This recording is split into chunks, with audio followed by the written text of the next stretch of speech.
तो जितने ऑनलाइन देख रहे हैं उन सबको भी जय मसीह की। आप सबको भी प्रेज द लॉर्ड एंड शलोम। और मैं बिलीव करता हूँ आज की ये मीटिंग आपकी जिंदगी में बहुत बड़ा फल लाएगी, स्पिरिचुअल फल।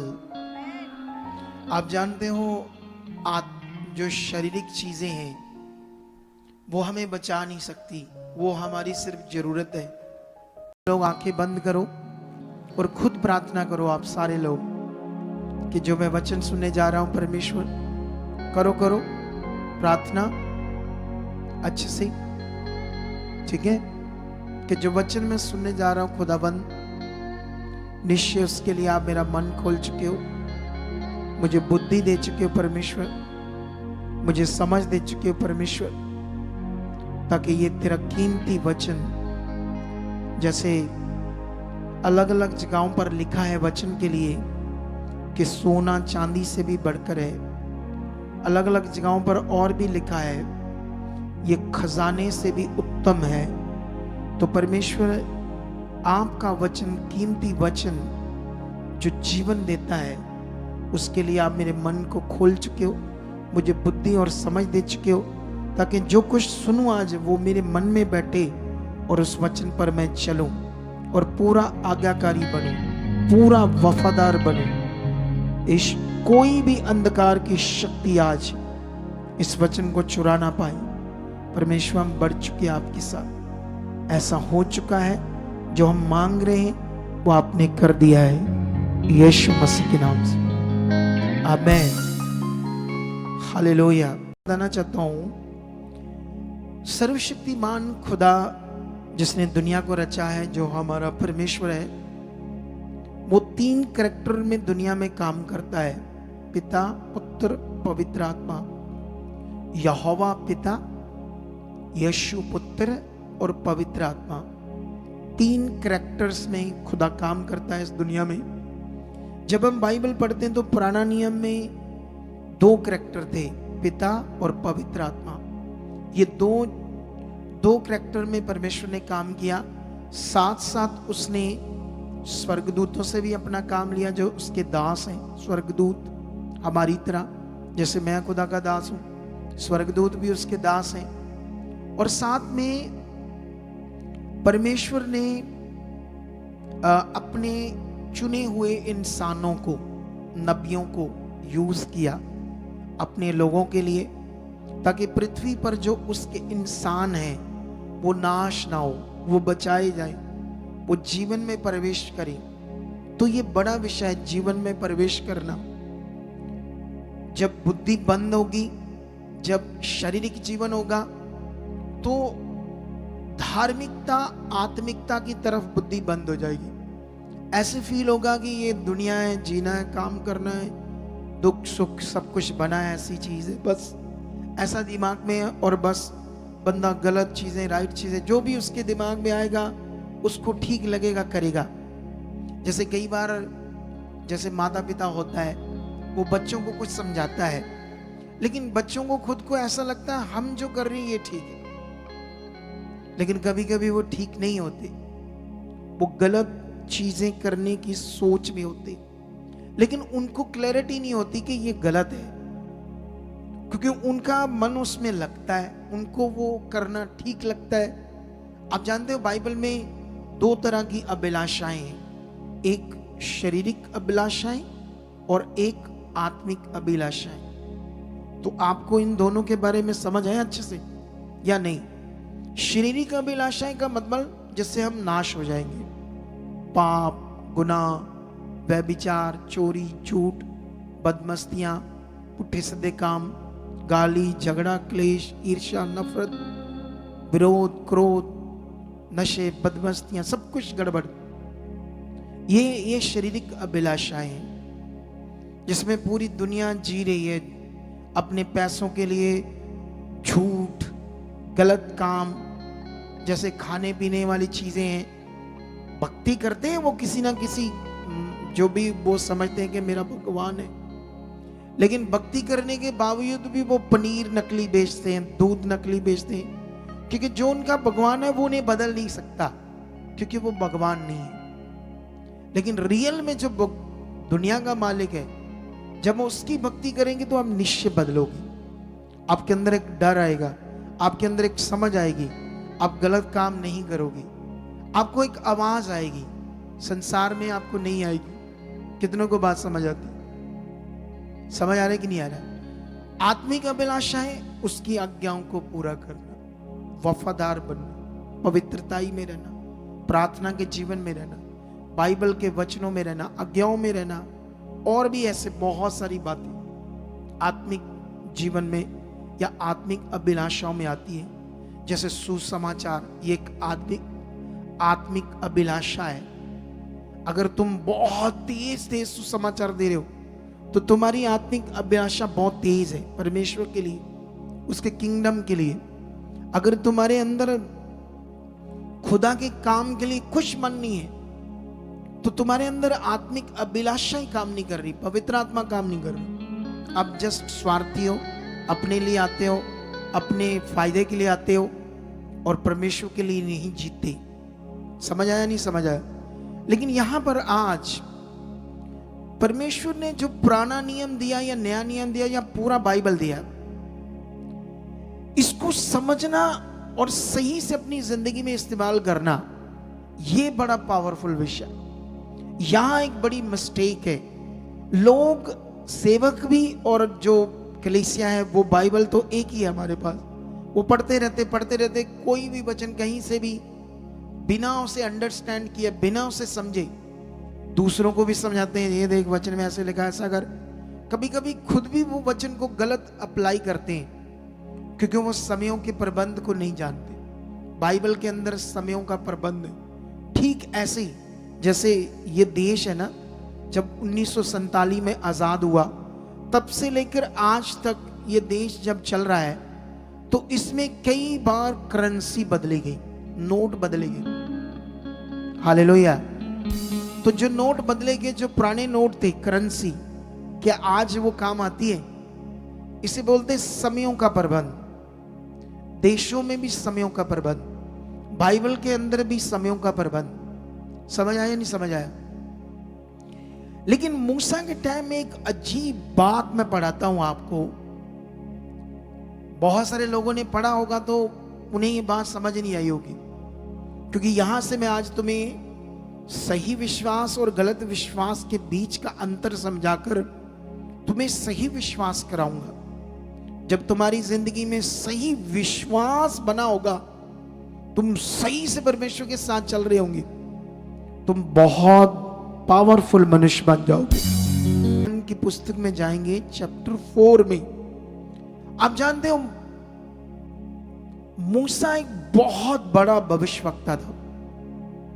अकॉर्डिंग टू बाइबल, जितना बड़ा वो भविष्यवक्ता था, उसके बाद कोई भी बाइबल के अंदर उतना बड़ा भविष्यवक्ता नहीं दिखा जितना बड़ा वो था। सोच कर देखो, जिससे सीधी परमेश्वर बातें करता था, सीधी, आमने सामने। ठीक है? लेकिन यहां पर 4:24 से पढ़ते क्या लिखा? तब की बात है जब मूसा मिस्र को जाने लगा है परमेश्वर की इच्छा पूरी करने, इजरायलियों को छुड़वाने के लिए मिस्र की गुलामी से एक बड़े कार्य को करने के लिए वो निकला है। और बीच में एक अजीब सा मैटर खड़ा हो गया जो आपने समझना है। तो ये जो वचन है पढ़ते हैं, तब ऐसा हुआ कि मार्ग पर सराय में यहोवा ने मूसा से भेंट करके उसे मार डालना चाहा। तब सिपोरा ने एक तेज चकमक पत्थर लेकर अपने बेटे की खलड़ी को काट डाला और मूसा के पांव पर यह कहकर फेंक दिया, निश्चय तू मेरे लिए लहू बहाने वाला मेरा पति है। तब यहोवा ने उसको छोड़ दिया। उस समय खतने के कारण वह बोली, तू लहू बहाने वाला पति है। सुनो तो देखो ध्यान से। अब परमेश्वर ने मूसा को व्यवस्था दी। अब तुम्हें पता होना चाहिए व्यवस्था क्या होती है। व्यवस्था मतलब इंतजाम, कुछ पूरा करने की बात। हालेलुया। क्या करने की बात? कुछ कहा गया और उसे मानना या पूरा करना, उससे बोलते व्यवस्था। मतलब परमेश्वर ने एक पुराने नियम में मूसा के द्वारा एक ऐसी व्यवस्था दी जिसमें एक नियम आता था, आज्ञा आती थी, खतना। खतना का मतलब होता है, ये परमेश्वर ने उस समय इस खतना के नियम को भी पवित्र कहा, उस समय भी। हालेलुया। और जो भी खतना करता था वो परमेश्वर के सामने एक खतना करके एक वाचा की मोहर लगाकर अपने आप को यह साबित करता था कि मैं तेरा बलीवर हूं और तेरे साथ चलूंगा, क्योंकि मैंने इस आज्ञा को, इस वाचा को पूरा किया है। परमेश्वर तेरे साथ। कितनों को बात समझ आती? आज के बलीवर जो है उनकी जिंदगी में कोई लॉ, कोई वाचा, कोई फेथ, कोई आज्ञाकारी, ये सब चीजें नहीं मिलती आज के बलीवर्स के अंदर। आज के बिलीवर्स वो क्या कहते हैं, जैसे आप गुस्सा कर जाओगे अगर मैं बोलूंगा तो, जैसे पशु होते हैं ना, पता नहीं कहां किधर क्या करना है, कुछ पता नहीं है। कोई लॉ जिंदगी नहीं है, सिस्टमैटिक जिंदगी नहीं है। लेकिन खुदा क्या है? सिस्टमैटिक का परमेश्वर, सिस्टम का परमेश्वर। हालेलुया। बात समझ आई? नहीं समझ आई? लेकिन यहां पर परमेश्वर ने जब लॉ दिया तो वो लॉ मूसा के लिए भी था। जब मूसा लोगों का खतना करवा रहा था, लेकिन उसने खुद के बेटों का खतना नहीं अभी तक किया था। जो वो दूसरों को सिखा रहा था, आज्ञा के मानो, ये खुदा ने वाचा दी है, ये लॉ दिया है, लेकिन ये खुद के अपने बच्चों का इसने खतना नहीं किया। इसीलिए ये आपको पढ़ने में मिलता है कि यहोवा उसको मिला, उसको मार डालना चाहता था, लेकिन फटाफट उसकी पत्नी को जब समझ आया कि मूसा के ऊपर ये बड़ा हालात आने का कारण क्या है, कारण है कि हमने अपने बच्चों का खतना नहीं किया, तो उसने एक चकमक पत्थर, तीखा पत्थर लेकर, खतना क्या होता था, जब बच्चा पैदा होता था तो जब वो 8 दिन का हो जाता था, 8 दिन समझते ना, छोटा सा बच्चा, 8 दिन का शिशु, बहुत छोटा बच्चा, तो उसका जो प्राइवेट पार्ट होता था, उसके आगे से जो चमड़ी है उसको काटना है, काट कर तो लहू बहना है। तो लहू बहने की एक रीति है, वो खतना, और एक वाचा है परमेश्वर के सामने, एक ऐसी मोर, वाचा की मोर परमेश्वर के सामने उस काम को करके कि परमेश्वर हम तेरे सामने विश्वास करते हैं कि जो तूने आज्ञा दिया हम उसे पूरा करते हैं। लेकिन ये पुराने नियम का एक लॉ है। अगर आज ये हम बात करते तो अजीब सा लगेगा लोगों को, लेकिन मुसलमान तो अभी भी करते हैं ये चीज, मुसलमानों में भी होता है ये खतना, समझते? तो वो आज भी करते हैं, ठीक है। लेकिन अभी हम आगे बढ़ेंगे इसे समझने के लिए और अच्छे से। इसके लिए मुझे नए नियम में जाना होगा, इब्रानियों की बुक में। इब्रानियों की बुक में मैं कुछ चीजें आपको समझाने जा रहा हूं, लॉ और सही विश्वास और समयों का प्रबंध, और अब तुम्हारा जो विश्वास है वो कैसे काम करेगा अच्छे से। अगर तुम्हें ये सीखा नहीं अच्छे से तो फिर तुम्हारे जीवन में गड़बड़ रहेगी। अगर तुम चाहते हो अपनी गड़बड़ से बाहर आना, तो तुम्हें वचनों की समझ को पकड़ कर चलना होगा, अपने आप को एक अच्छा सिस्टमैटिक मनुष्य बनाना होगा, अनुशासनी मनुष्य बनाना होगा। समझ आया कि नहीं है? जैसे कोई अनुशासन का मनुष्य होता है, जैसे कोई बंदा रात को 10 बजे सोता है, कोई 11 बजे राइट सोता है और फिर 5 बजे उठता है। 5 बजे उसने पक्का नियम बनाया कि मुझे 5 बजे उठना है, सबसे पहले मैंने वॉक करनी है, एक्सरसाइज करनी है, फिर नहाना धोना है, फिर प्रार्थना करनी है। कितनों को बात समझ आई? इसे बोलते हैं उसने अपने लाइफ में एक अनुशासन सेट किया। ऐसा नहीं कभी 1 बजे सोए रात को, कभी 2 बजे सोए, कभी 12 बजे सोए, और फिर कभी सुबह 8 बजे उठे, कभी 9 बजे उठे, कभी 10 बजे उठे, कभी काम करने का मन हुआ, कभी वॉक गए, कभी नहीं गए। इन्हें बोलते अनुशासन। अनुशासन से बाहर व्यक्ति। लेकिन खुदा का जो जीवन है, खुदा के साथ जो जीवन है, एक एक पवित्र अनुशासन के साथ हम जीते हैं, जिसे हमें समझना होगा। ठीक है, तो अभी यहां से मैं आपको समझाता हूं। बाइबल के अंदर परमेश्वर ने मूसा को तो नबी का पद दिया, लेकिन उसके भाई को याजक का पद दिया और उसके बच्चों को भी याजक का पद दिया। ये कोई नॉर्मल पद नहीं था, ये एक उत्तम पदवी थी और इनके कपड़े भी जो थे बहुत खास थे। जैसे जैसे खुदा ने कहा वैसे वैसे। पुराना नियम में ऐसा सिस्टम था। कितनों को बात समझ आती है? लेकिन जो याजक था वो क्या करता था? लोगों की भेंट को परमेश्वर के सामने चढ़ाता था। और जो महायाजक था वो साल में एक बार परमेश्वर के सामने जाकर कलीसिया के पापों की क्षमा के लिए भेंट लेकर जाता था, लहू, वो भी जानवरों का। क्योंकि बाइबल में लिखा जो पापों की माफी थी वो लहू से थी। समझ आया नहीं समझ आया? अभी कुछ चीजें समझा रहा हूं, ये पुराने नियम का प्रबंध समझा रहा हूं आपको, फिर तुम्हें नए नियम का प्रबंध भी समझना है। क्योंकि अगर तुम समझ नहीं पाए नए नियम के प्रबंध को, तो फिर तुम सही अपनी जिंदगी को परमेश्वर के साथ कैसे जियोगे? तो अभी महायाजक, ठीक है, साल में एक बार परमेश्वर के जो भीतरी तंबू था, अंदर वाला जो पार्ट था परमेश्वर का, जहां कोई नहीं जा सकता था, सिर्फ महायाजक जाता था। लेकिन यहां पर जब 7 में पढ़ोगे, 7 अध्याय में, तो यीशु मसीह के बारे में लिखा कि वो महायाजक के पद पर आया, परमेश्वर के सामने हमेशा के लिए हमें क्षमा करने के लिए, हमारे बलिदान को चढ़ाकर हमेशा के लिए हमें जीवन देने के लिए यीशु महायाजक के पद पर आया फिगरेटिवली। लेकिन वहां पर जो इज़राइल था, वहां पर उस अनुसार फिजिकल तो ये नहीं था महायाजक यीशु, लेकिन इसको फिगरेटिवली समझना है कि उसका काम जो था यीशु का कितना बड़ा था। लेकिन यहां से थोड़ा सा पढ़ते हैं 7 का 18। इस प्रकार पहली आज्ञा निर्मल और निष्फल होने के कारण लोप हो गई। मैं बीच में थोड़ा सा पढ़ रहा हूं। पहली आज्ञा निर्बल और निष्फल, जो पुराना नियम परमेश्वर ने दिया था, वो किसी को भी हमेशा के लिए पाप से मुक्त नहीं कर सकता था। पुराने नियम की जो आज्ञाएं थी वो एक प्रबंध में थी, एक समय के लिए थी, जो उन्हें कंटिन्यू करना ही करना था एक टाइम के लिए।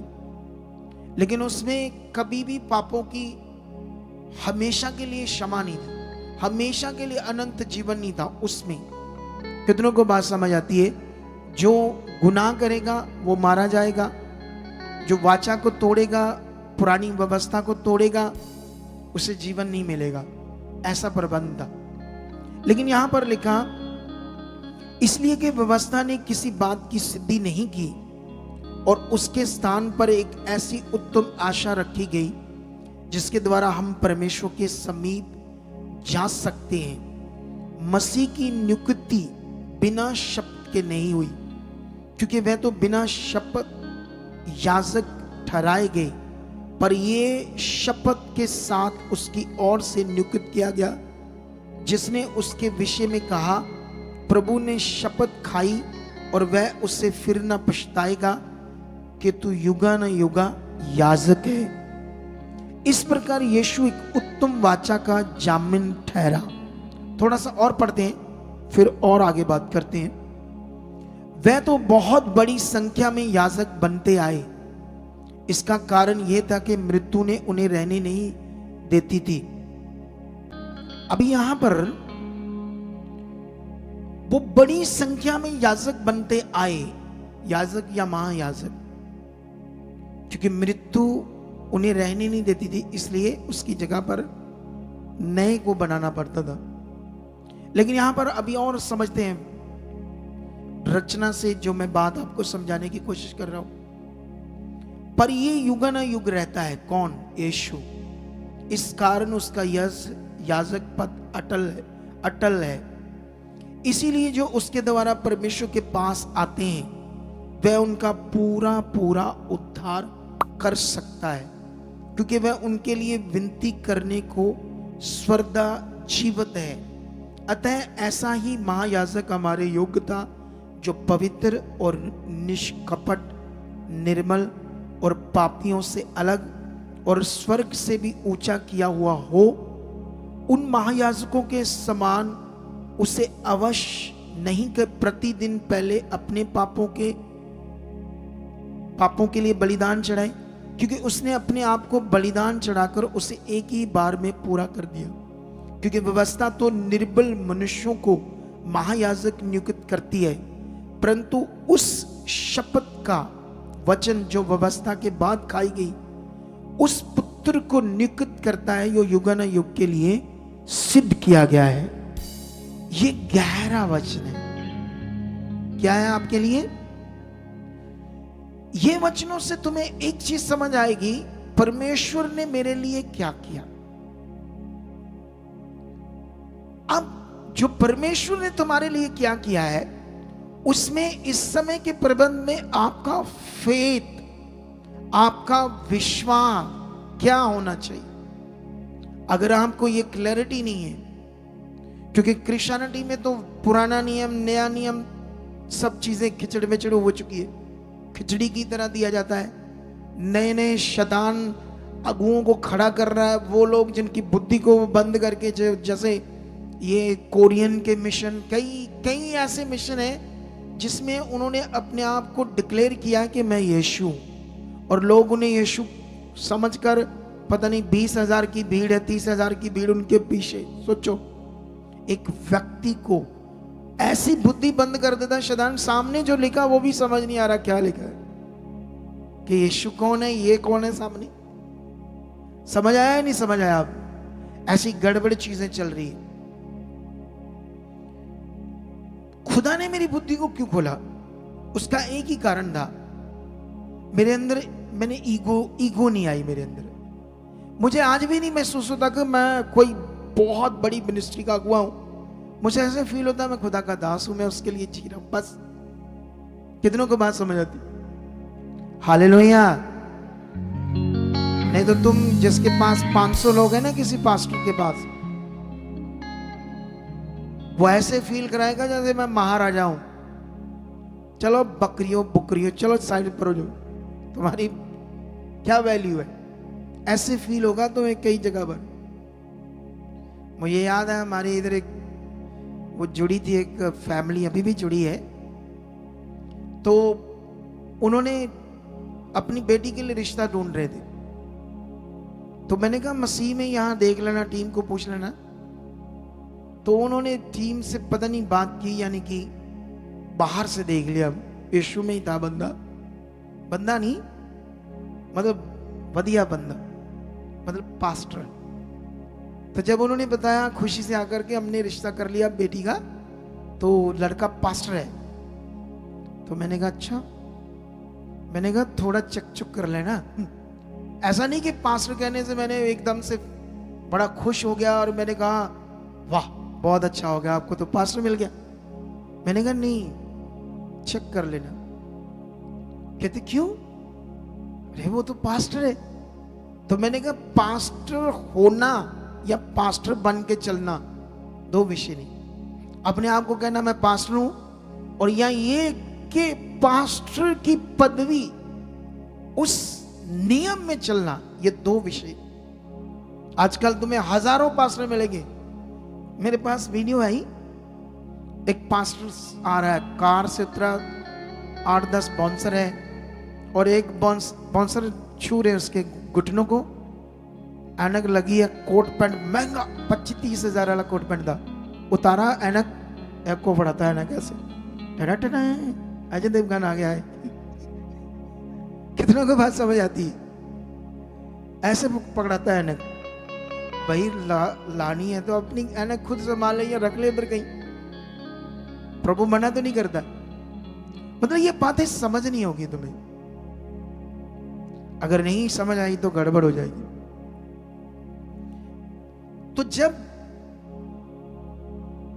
रिश्ता वो कर लेते हैं, लेकिन मुझे पता नहीं क्यों फील हो रहा है कि सही नहीं लगता बंदा ये।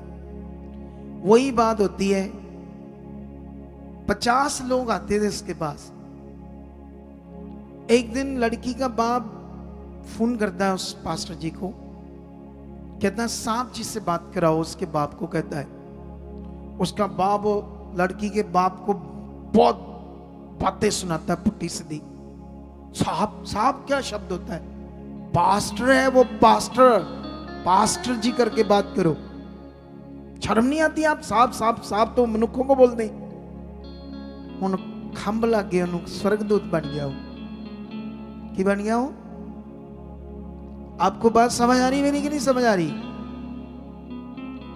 बाद में वो रिश्ता तोड़ देते हैं। वो कितने 8-9 महीना रिश्ता जोड़कर, पता नहीं लड़की वालों का 1-1.5 लाख खर्चा करवा कर जब वो रोका रखा करते, खाना पीना होता है सब कुछ, फिर वो तोड़ देता है। कहता मुझे तो फलानी अगुए की पत्नी जैसी चाहिए, पत्नी जो गवाहियां दे, टेस्टमनी दे, ये ऐसा करके उसने रिश्ता तोड़ दिया। बड़े रोए बाद में। आपको मेरी बात समझ आती कि नहीं समझ आती है?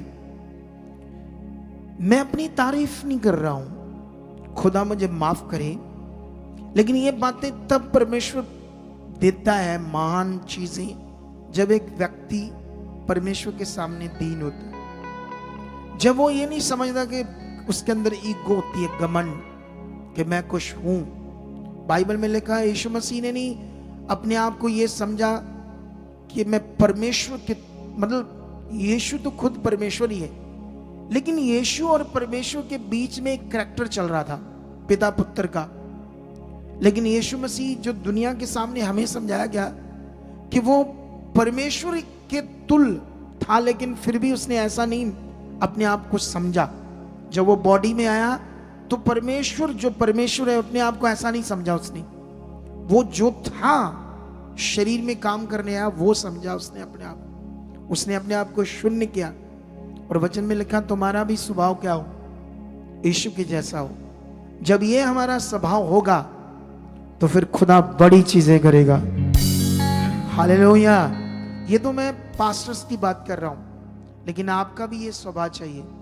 आपके अंदर भी किसी चीज को लेकर ईगो नहीं चाहिए ना।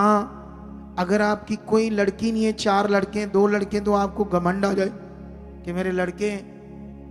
इसीलिए जब मेरे 3 लड़के हुए ना तो मैं डर गया चौथा ना हो जाए। मुझे अब लड़की चाहिए थी।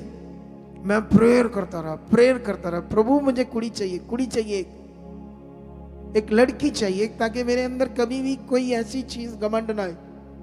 तो अच्छा प्रभु ने मुझे एक बेटी दे दी। हालेलुया। कितनों को बात समझ आती है?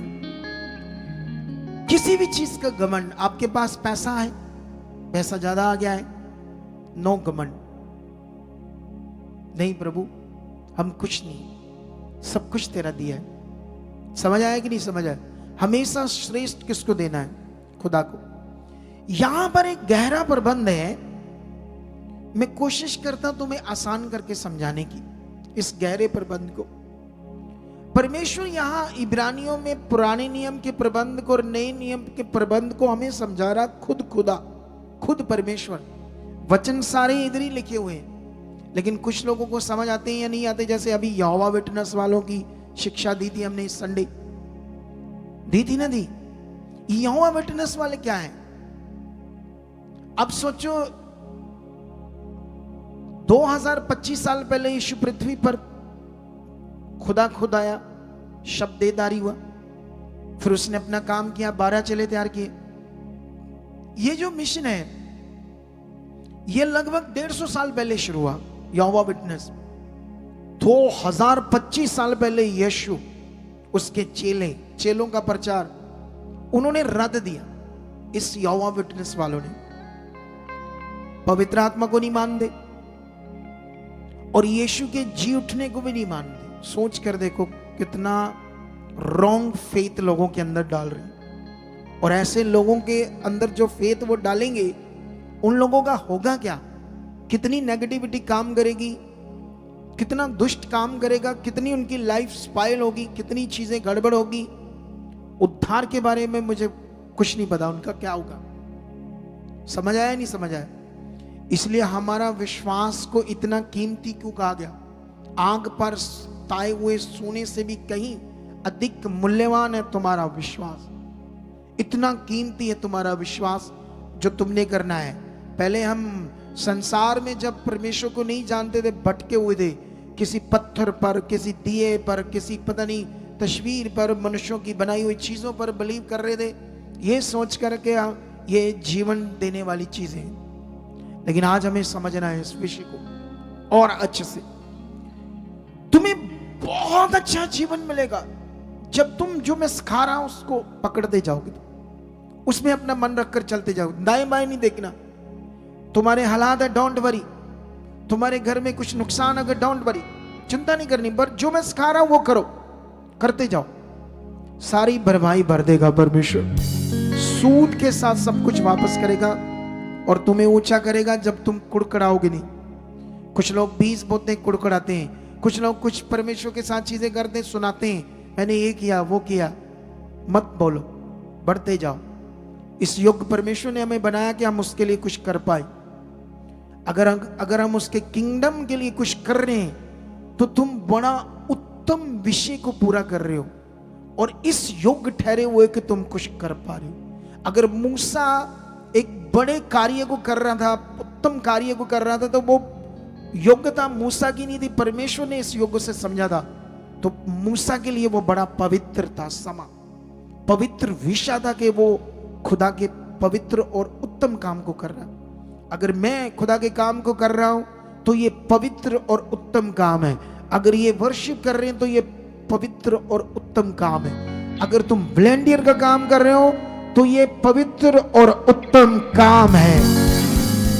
लेकिन परमेश्वर ने हर एक को उसके जीवन के अनुसार उससे काम दिया, सेवा का, और जो काम दिया उसमें खड़े रहो, वफादार रहो, बढ़ते जाओ, बढ़ते जाओ वफादारी से, क्योंकि यही एक दिन प्रकट करेगा आपकी रियल लाइफ को खुदाबंद ने। इससे पहले हमारी अभिलाषाएं हैं, बच्चे हैं, परिवार है, पैसा चाहिए, वो चाहिए, ये चाहिए, वो चाहिए, बहुत कुछ हमारी सोचें चलती है। इन सोचों को साइड पर करके क्या करना आपने? जो खुदा कह रहा वो करना।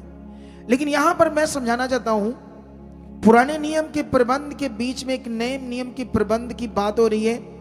पुराने नियम के प्रबंध को कहा गया था निर्बल, कमजोर, निष्फल, क्योंकि इसीलिए बाइबल में लिखा वो जो खुद महायाजक थे वो अपने लिए भी पापों के लिए बलिदान चढ़ा रहे थे पहले, फिर लोगों के पापों के लिए बलिदान चढ़ाते थे, और फिर उन्हें मृत्यु आती थी, फिर उनकी जगह दूसरा याजक या महायाजक बनते थे।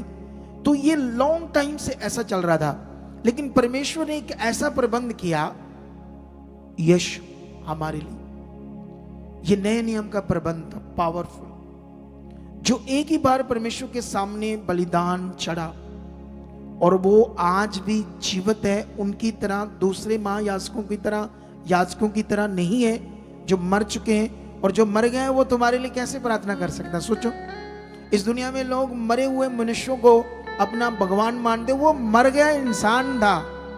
बाइबल के अंदर जितने बड़े करैक्टर हैं, नबी हैं, उतने करैक्टर तो दुनिया में किसी धर्म में भी नहीं हो सकते। बोलो, तो हम तो कभी उनकी पूजा नहीं करते, तो दुनिया के मनुष्यों की पूजा क्या कर रही है?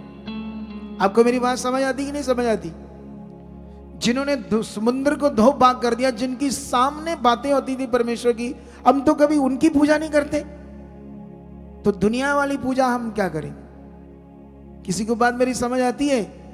जो बिल्कुल निर्बल है, कमजोर बातें, तुम्हें पकड़ना होगा सिस्टम को, खुदा के सिस्टम को। अभी तो बड़ी चीजें वो करना चाहता है दुनिया में, ताकि दुनिया बचाई जाए। हालेलुया। तो ये जो मैंने पढ़ा, इसे और पढ़ना एक बार जितना मैंने पढ़ा, और मैंने कोशिश की इसको थोड़ा सा सिंपल करके समझाने की। मैं विश्वास करता हूं कि तुम समझ पा रहे हो, लेकिन अभी मैं थोड़ा सा यहां और पढ़ाने की कोशिश करता हूं आपको। 8 अध्याय में 8:7 में पढ़ता हूं क्या लिखा, क्योंकि यदि वह पहली वाचा निर्दोष होती तो दूसरे के लिए अवसर ना ढूंढा जाता, पर वह उन पर दोष लगाकर कहता है, प्रभु कहता है देखो वह दिन आते हैं कि मैं इज़राइल के घराने के साथ और यहूदा के घराने के साथ नई वाचा बांधूंगा। यह उस वाचा के समान ना होगी जो मैं उनके बाप दादों के साथ उस समय बांधी थी जब मैं उनका हाथ पकड़कर उन्हें मिस्र देश से निकाल लाया, क्योंकि वे मेरी वाचा पर स्थिर ना रहे, इसलिए मैंने उनकी सुधि न ली। प्रभु यही कहता है। आप ध्यान दो, जो पुराने नियम का प्रबंध था वो भी एक वाचा थी, वो भी एक व्यवस्था थी। तुम पुराना नियम पढ़ोगे तो हमेशा उससे वो गिरते थे। वो लोग कभी भी उस वाचा को पूरा नहीं कर पाए। पुराने नियम में तुम यही देखोगे, उसे पूरा कर पाए सिर्फ कुछ लोग, नबी लोग, याजक लोग, खुदा के वो लोग जिन्होंने अपना जीवन परमेश्वर को दिया था। लेकिन कलीसिया तो अप डाउन थी, अप डाउन थी। आज भी दुनिया में देखोगे कलीसिया को तो वही हाल है। इतना तगड़ा प्रबंध है, नया प्रबंध, अगर तुम्हें समझ आ गया तुम कभी अप डाउन नहीं रहोगे, तुम स्थिर होते जाओगे और जबरदस्त आगे बढ़ते जाओगे। लेकिन उसके लिए तुम्हें यह विषय समझना होगा, दिमाग, मन का विषय। मैं समझाता हूं आगे जाकर आपको, ठीक है। लेकिन अभी ये देखो 10 में लिखा, 8:10 में यहां पर साफ साफ परमेश्वर ने कहा कि वो जो पुरानी वाचा थी मैंने जो इज़राइल और यहूदा के गोत्र के साथ बांधी थी, और वो लोग जो बाप दादों के साथ जो मिस्र से निकाले गए, वो मेरी वाचा पर स्थिर नहीं रही। लेकिन अब परमेश्वर क्या कहता है 10 में, फिर प्रभु कहता है कि जो वाचा मैं उन दिनों के बाद इज़राइल के घराने के साथ बांधूंगा वह ये है कि मैं अपनी व्यवस्था को उनके मनों में डालूंगा और उसे उनके हृदयों पर लिखूंगा, और मैं उनका परमेश्वर ठहरूंगा और वह मेरे लोग ठहरेंगे। आपको मेरी बात समझ आ रही है? पहली वाचा जो थी वो फिजिकल थिंग्स की थी, पत्थर की पट्टियों पर भी लिखी गई थी। क्यों? क्योंकि वो सारी चीजें देखकर विश्वास करते थे, उन्हें बिना देखे विश्वास नहीं होता था।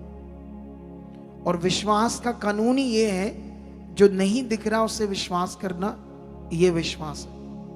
कितनों को बात समझ आती? ये विश्वास का कानून है। इसीलिए खुदा ने नई वाचा को भी हमें लिखकर दे दिया, ताकि लिखी हुई बातें नई वाचा को पढ़कर देखकर आंखों से हम क्या करें? विश्वास करें। आप जानते हो यीशु मसीह का एक चेला थोमा, जब बाकी चेले कहते यीशु जिंदा हो चुका है, हमने उसे देखा है, वो हमारे साथ था, रोटी भी खाई है, उसने नहीं देखा, वो कहता मैं बिलीव नहीं करूंगा जब तक मैं उसके हाथों को पकड़ ना लूं अपने हाथों से और उसके पंजर तक हाथ ना लगाऊं, जब तक मैं उसे फिजिकली पूरा समझ, फिजिकली चेक ना कर लूं, मैं विश्वास नहीं करूंगा। उसी समय यीशु वहां प्रकट हो जाता है और थोमा एकदम से देखकर क्या कहता है?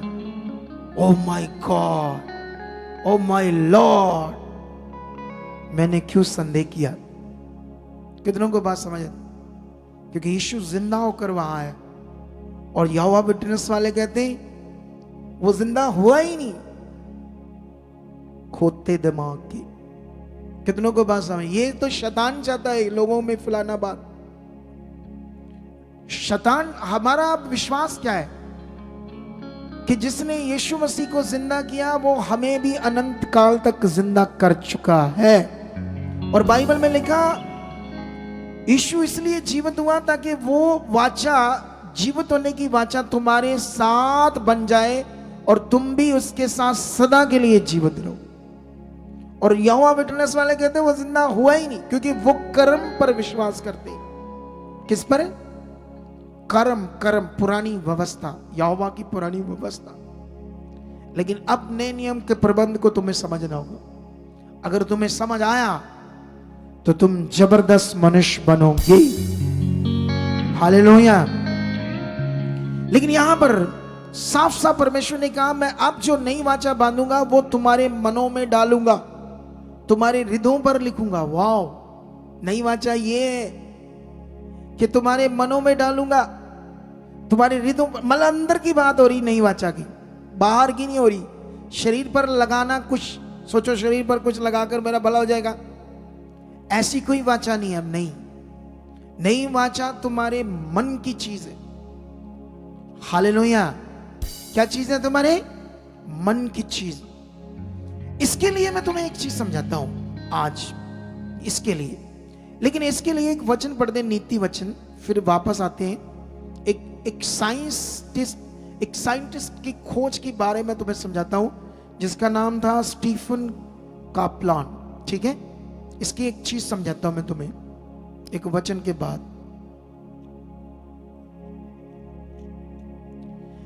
यहां पर नीति वचन 2 का 11 वचन पढ़ते, क्या लिखा?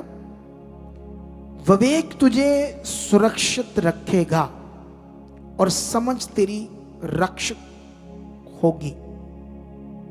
अब ये 2 अध्याय पीछे से पूरा रचना पढ़ते पढ़ते 11 तक आना आप घर जाकर। मैंने इसे सिरसा ब्रांच में पढ़ाया था लोगों को, बहुत पावरफुल वचन है। लेकिन यहां नहीं मैं पढ़ूंगा, अभी मैं तुम्हें ऐसे समझाऊंगा। ठीक है, तुम नोट कर लो, घर जाकर 2 से लेकर 11 तक पढ़ लेना, या पूरा भी पढ़ लेना अध्याय। और 3-4 पढ़ना, 3-4-5 बार पढ़ना एक ही बार, और उसे समझना। बार बार पढ़ने का मतलब समझना। कभी कभी 1 बार 2 बार पढ़ने में दिमाग में बात सेट नहीं बैठती, इसलिए उसे थोड़ा सा पढ़ना है। समझ आया कि नहीं समझ आया? तो अभी विवेक मतलब हमारे मन की स्टोरेज को बोलते हैं। आपकी स्टोरेज में क्या है? आपके मन का जो स्टोरेज है, जैसे फोन की स्टोरेज जिसमें फोटोज वीडियोस रखते हैं, अलग अलग चीजें, तो विवेक आपका क्या है? आपके दिमाग की, मन की स्टोरेज। तो अगर उस स्टोरेज में परमेश्वर की वो बातें हैं जीवन की, तो वो फिर आपका विवेक आपको क्या रखेगा? सुरक्षित रखेगा। क्या होता ना, जैसे आपके दिमाग में, आपकी दिमाग की स्टोरेज में क्या चल रहा है?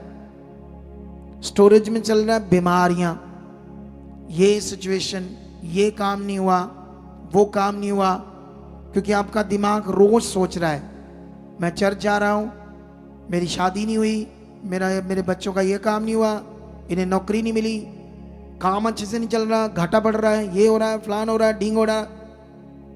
दिमाग की स्टोरेज में सब कुछ गड़बड़ चल रहा है। वो स्टोरेज में वो वायदे नहीं है, वो बातें नहीं है। बाइबल क्यों पढ़ते हैं हम?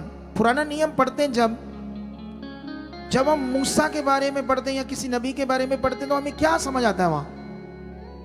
वहां पर हमें समझ आता है उनका जीवन, जो वो परमेश्वर के साथ जिए। और फिर दूसरी चीज समझ आती है परमेश्वर की पावर, जो उनकी आज्ञाकारी के साथ परमेश्वर ने उनके साथ काम किया, और उससे हमारा क्या बढ़ता? विश्वास। समझ आया कि नहीं समझ? पुराने नियम की बहुत सारी बातें हमारे लिए नहीं है, लेकिन उनके कैरेक्टर्स को पढ़ने के बाद हम वहां परमेश्वर की जब पावर को देखते हैं, तो उस पावर से हमारे अंदर क्या बनता है? विश्वास। क्या बनता है? एक चीज दूसरी देखते हैं, उनकी वफादारी, उनका परमेश्वर के साथ चलना। या जहां उन्होंने आगे पीछे हुए तो कैसे लॉस हुआ, कैसे नुकसान हुआ, कैसी चीजें गड़बड़ हुई, ये हम देखते हैं। ये मतलब है बाइबल पढ़ना। यहां भी जब हम गवाहियां देते हैं, तो गवाहियों से भी हम समझाते हैं, ये पीछे चला गया था, इसने वचन तोड़ दिया था, इसके साथ ऐसा हुआ, हालात आए। तो तुम बैठे बैठे अपने आप को सही में बना सकते हो खुदा के साथ, अगर बात को पकड़ा तो। अगर सिर्फ सुनने वाले रहे और सुनकर चले गए, जैसे ये दर्शन था। अब सोचो, तुम तो बिलीवर हो छोटे से, मैं खुदा का दास हूं, एक मैन ऑफ गॉड, मेरी पदवी अलग है तुमसे, काफी अलग पदवी है, लेकिन फिर भी मैं वचन पूरा करने के लिए 10:30 बजे पूरे 2 महीने एक भी मीटिंग मैंने मिस नहीं की। हर मीटिंग को मैंने आके शुरू किया, आज्ञा को माना। तुम्हारे लिए थी ये आज्ञा, तूने मानी, आपने मानी। केनू क्या, सानू क्या, एनू क्या? क्या समझ रहे हो बात को कि नहीं समझ रहे?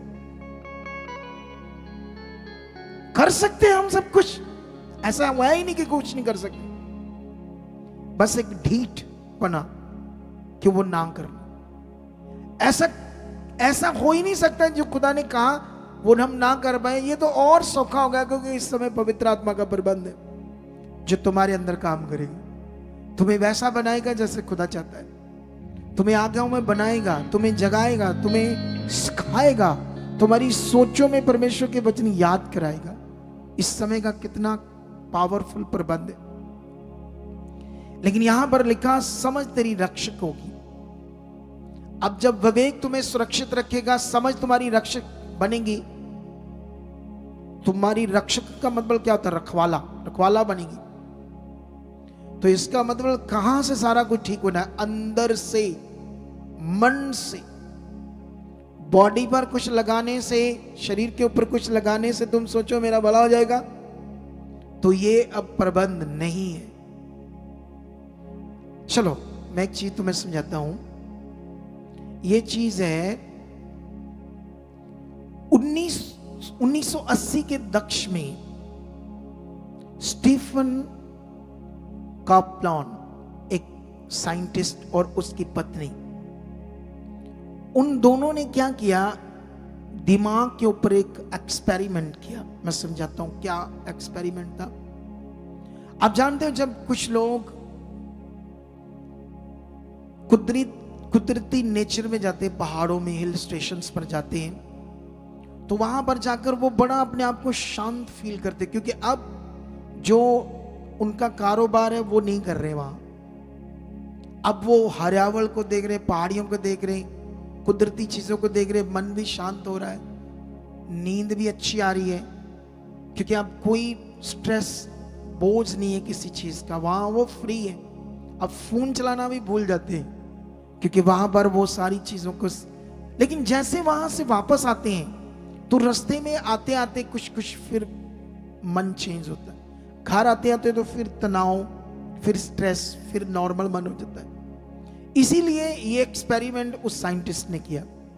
उसने कुछ लोगों को लिया और कुछ लोगों को लेकर उन्हें काफी भारी ओवरलोड काम दे दिया, जिसमें उन्हें ब्रेन से, कंप्यूटर से बहुत चीजों को बड़ा फोकस बनाकर करना था, काफी बड़ा फोकस बनाकर काम करना था।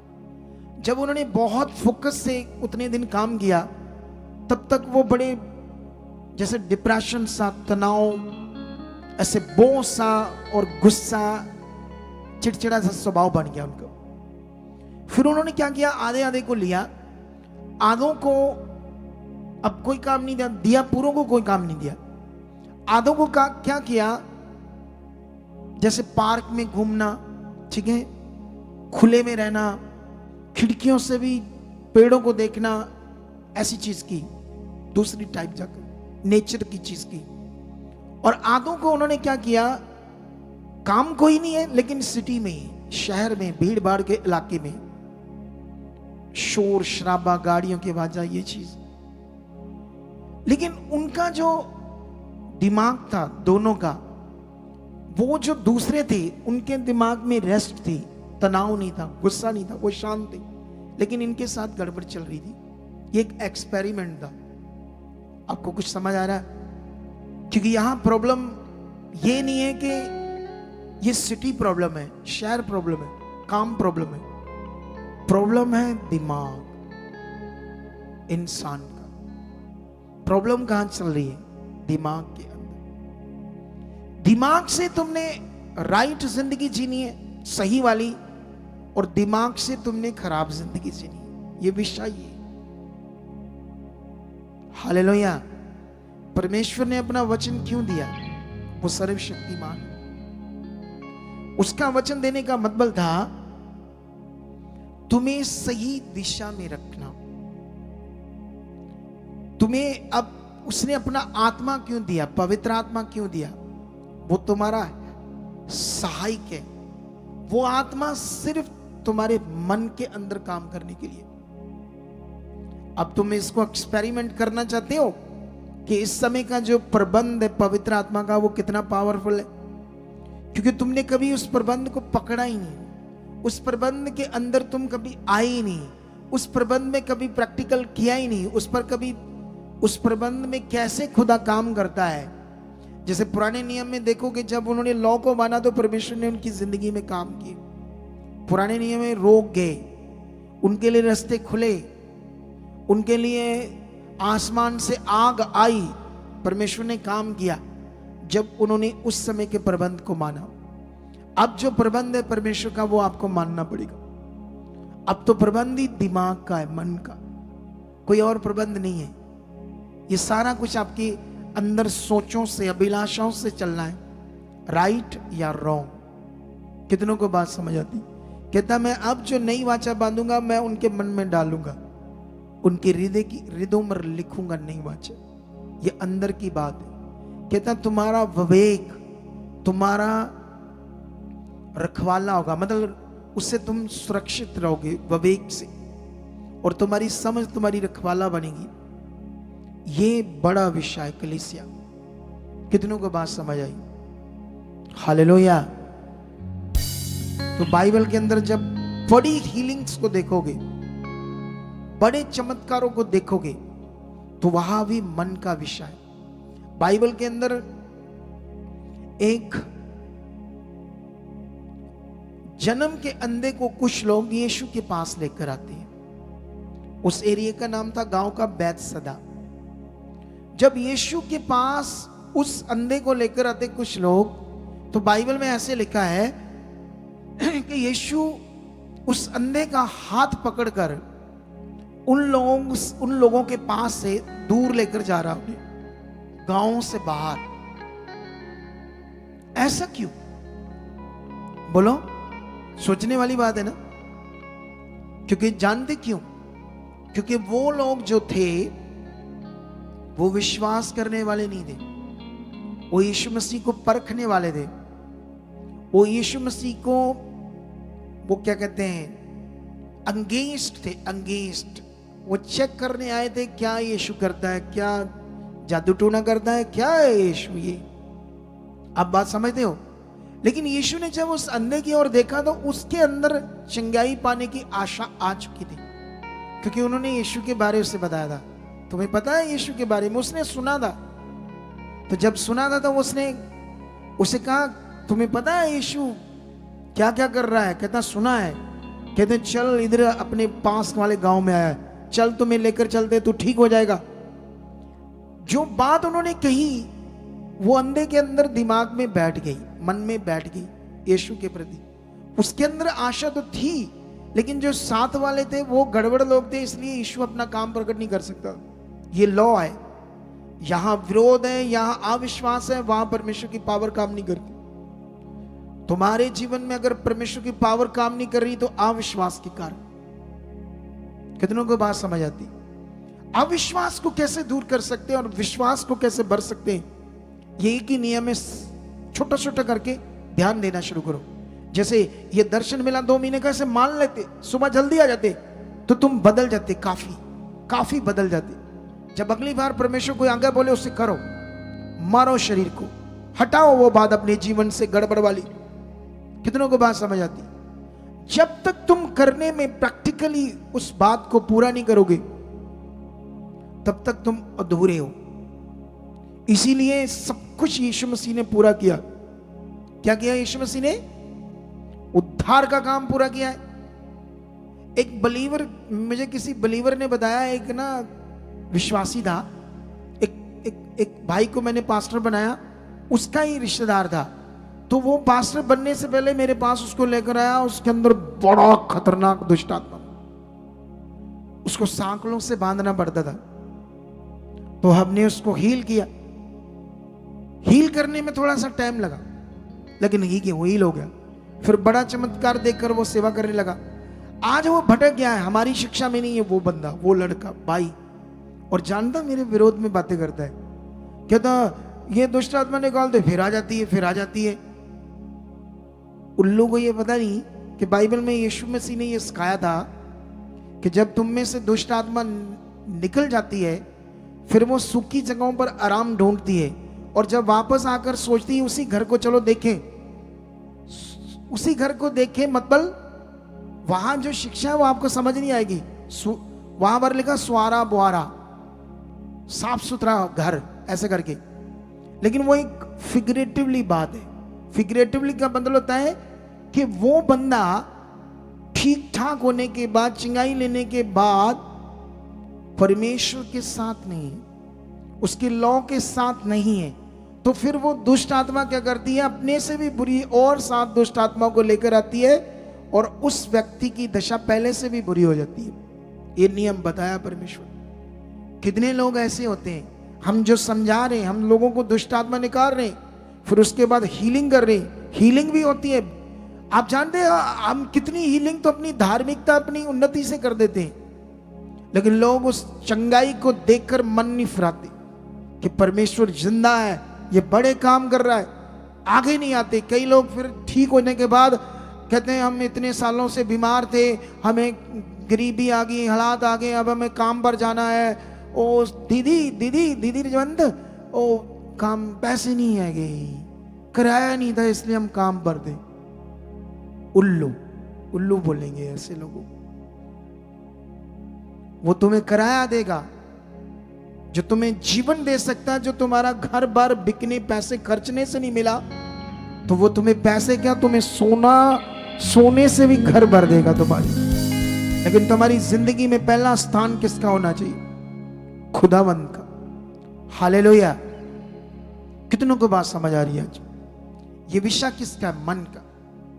तो इसमें क्या करना है? जो जो चीजें यहां सीखते हैं उसको प्रैक्टिकल करो, प्रैक्टिकल करना शुरू करो। पवित्र आत्मा मेरे अंदर हो, मैं आज्ञाकार हूं, मैं वफादार हूं, पवित्र आत्मा मेरा सहायक है, मेरे अंदर काम कर रहा, मेरे मन में, मेरी सोचों में मैं राइट हूं, कोई गड़बड़ सोच मेरे अंदर नहीं, मैं वफादार हूं, मैं खुदा के साथ चला। ये बात मैं बाइबल पढ़ रहा हूं, मैं बहुत पढ़ रहा हूं, मैं प्रार्थना कर रहा हूं, मैं पॉजिटिव प्रार्थना में बढ़ चुका, मैं सबसे पहले जाकर बैठ चुका। अंगीकार करो जो नहीं हो रहा परमेश्वर के सामने रोज रोज रखो। जहां गलतियां कर रहे हो, जहां पता मैं ये वचन तोड़ रहा हूं, ये बात को इग्नोर कर रहा हूं, मुझे सिखाया गया है कि 11:30 बजे से पहले पहले आकर पेपर बनाना है, मैं 12 बजे आता हूं, मैं 12:30 बजे आता, 1 आता हूं, और ऊपर से झगड़ा करता हूं। पूरे लुच्चड़ काम करते कई लोग, लुच्चड़ झगड़ा भी करते हैं टीम से। तो कैसे होगा भला आपका? क्योंकि अनुशासन नहीं है, वो सिस्टम को पकड़ा नहीं। आप बात समझ आई मेरी कि नहीं समझ आई? लेकिन मैं बिलीव करता हूं, मैं आपके लिए प्रार्थना कर रहा हूं, और मैंने भविष्यवाणी की है, ये चर्च, ये मिनिस्ट्री और ये कलीसिया दुनिया की सबसे पावरफुल कलीसिया होगी। और फिर से ये भविष्यवाणी है, इसे पकड़ कर रखना, रिसीव करके रखना। और मैं तुम्हें यह समझाना चाहता हूं, इस समय का प्रबंध जो है वो आपके मन में है, मन में, मन के अंदर चीजें होनी है। राइट? समझ आई कि नहीं समझ आई? अभी इसका पार्ट इस संडे के बाद अगले थर्सडे और समझाएंगे, और ब्रीफली और चीजें आपको समझाएंगे। ये टॉपिक चलेगा, पार्ट 1 है, पार्ट 2 अगले थर्सडे आएगा। लेकिन इस संडे तो भक्ति के ऊपर चलेगा, क्योंकि प्रभु भोज है इस संडे। तो इस संडे मैंने बोला था मार्च से 10 बजे संगति स्टार्ट हो जाएगी, और ये भी संगति इस संडे मैं ही स्टार्ट करूंगा आकर। और जो संडे सुनेंगे इस मीटिंग को, अपने घरों में बंदे बनकर प्रभु का वचन पूरा करना, वो तुम्हारा घर सोने चांदी से भर देगा, तुम्हें किसी चीज की कमी नहीं रहने देगा। वो सच्चा खुदा है। इस समय उसने अपना काम पूरा किया है, शैतान के सिर को कुचल दिया है। बोलो, शैतान का कोई अधिकार तुम्हारे ऊपर अब नहीं है। ये तुम्हारे मन की चीज है, तुम्हारे विश्वास की चीज। दुष्ट आत्मा है, कोई ऐसी चीज है, तो ये विश्वास होना चाहिए कि शैतान का मेरे ऊपर अधिकार नहीं है, पाप का मेरे ऊपर कोई अधिकार नहीं है। ये मन की चीज है, ये आपके मन के विश्वास के अंदर चलनी चाहिए। पाप मेरे ऊपर अब प्रभुता नहीं कर सकता। रोगों को यीशु मसीह ने खत्म कर दिया है। कोड़े खाकर रोग को खत्म कर दिया है। इस बीमारी का, इस रोग का मेरे ऊपर क्या नहीं है, कोई अधिकार नहीं है। आपके विश्वास की चीज है, आपके मन की चीज है। अगर ये आपके मन के अंदर नहीं है तो आप फिर गड़बड़ सोचों में चले जाओगे। फिर सोचोगे कैसे कैसे होगा मेरा, लड़ोगे, झगड़ोगे, प्रेयर करो, 2 बार 4 बार 10 बार प्रेयर कराते रहोगे, और सही समय से आसानी नाल जो चीज होनी है उसको आप गड़बड़ जॉन में चले जाओगे। इस वचन को 2-3 बार सुनना, पक्का करना अपने अंदर। सही गलत विश्वास का खुलासा और अच्छी जिंदगी पाने की समझ, ये टॉपिक समझ आया कि नहीं समझ आया? तो आर यू रेडी? तो 23 और 24 को बपतिस्मे होंगे आप लोग, सुबह 9 बजे से लेकर 11 बजे तक। जो आ गए उन्हें मिलेगा 9 बजे आगे। 9 बजे से पहले आना पड़ेगा, अपना नाम नोट लिखाना पड़ेगा, आधार कार्ड लेकर आना अपना, ठीक है? सुसमाचार के पैम्फलेट बांटने, अगर आत्मिक अभिलाषा होगी तो बांटोगे और बड़ा फल पाओगे, आप लेकर जा सकते हो, ठीक है? तो अभी कुछ और भी चीजें हैं इस संडे में बताऊंगा। प्रभु भोज है इस संडे, व्हाइट गारमेंट्स डालकर आने आप सबने, और जिसके नहीं बने वो बनाओ, ये भी एक वचन है जो आपने मानना है। तो अभी राइट नाउ अपनी सीट को पकड़ो, अपने दशमांश को, अपने हदिये को, अपने शुक्रनामे को।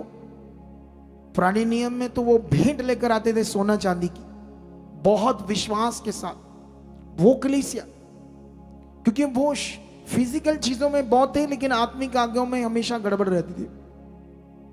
लेकिन वो सोना चांदी भी बोते थे, अपनी जमीनों की फसलें भी बोते थे, 2 बार काटते थे, दोनों बार बोते थे, 3 बार साल में। अगर तुम्हारी 10 तरह की फसलें तो 10 तरह का ही दशमांश लेकर आते थे। ऐसा नियम था पुराने नियम में। आज तो आपकी जिंदगी में सारी चीजें आगे पीछे रखते आप, इसीलिए इतना बड़ा प्रबंध, इतनी बड़ी आशीष का टाइम कुछ लोग समझ नहीं पाते, लेकिन जो बात पकड़ रहे हैं, अपने आप को बना रहे, वो जबरदस्त अपनी जीवन में महिमा को देखेगी। और ये कहानी नहीं है, ये खुदा का कलाम है, वचन है, जो 100% पूरा होगा उसके साथ चलने वालों के लिए। तो अभी अपनी 20 सीट पकड़ो जैसा वचन में लिखा है। इसमें अपने आप को वफादार दिखाने के लिए अपने हाथों में लो, ऊपर करो हाथ, कहो परमेश्वर, अपने 20 को पकड़कर कहो परमेश्वर मैं वफादार हूं और अपने बीजों को बोने जा रहा हूं। और जो ऑनलाइन है इस समय वो भी रेडी हो जाओ। ये हमारी सोसाइटी के अकाउंट्स नंबर हैं दोनों, HDFC bank, Kotak Mahindra bank, इन्हें स्क्रीनशॉट ले लो। इन दोनों बैंकों के QR कोड भी स्क्रीनशॉट ले लो, ताकि इनमें अपना सीट ट्रांसफर कर सको पूरे भारत से, सिर्फ भारत से, अकाउंट्स डिटेल्स में और QR कोड में। अगर फॉरेन से देख रहे हो, परमेश्वर के किंगडम के लिए, रूहों को बचाने के लिए आप परमेश्वर में अपना बीज बोकर अपनी वफादारी को दिखाना चाहते हो रेगुलर, तो इस व्हाट्सएप पर जब आप मैसेज छोड़ोगे, अगर आपने एक बार बीज बोया उस तरह से जैसे हम समझाएंगे, तो दूसरी बार जब बोना तो फिर पूछ कर बोना। कभी भी हमने जो समझाया उसी नियम में नहीं बोते रहना अपने आप। कितनों को बात समझ आती है? हर बार पूछना, हर बार पूछना, हर बार मैसेज देना जब आपने बीज बोना है। ये फॉरेन के लोगों की बात कर रहा हूं मैं। और बाकी फॉरेन के लोगों के लिए 2 हेल्पलाइन नंबर और बाकी भारतीय लोगों के लिए। आइए अपने बीजों को हाथों में पकड़ो।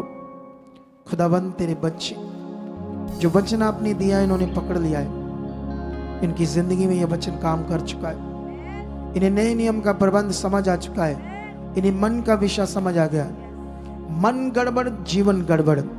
अगर मन स्थिर है परमेश्वर के साथ तो सारी आशीषें प्रकट होगी। खुदा ये जान गए, इन्हें आप छू रहे हो, ये इनके दिमाग को खोल चुके हो। आज ये बीज जो डाल रहे हैं, वफादारी दिखा रहे खुदा, ये बीज छुआ जा रहा है और इसका 100 गुना फल काट रहे हैं।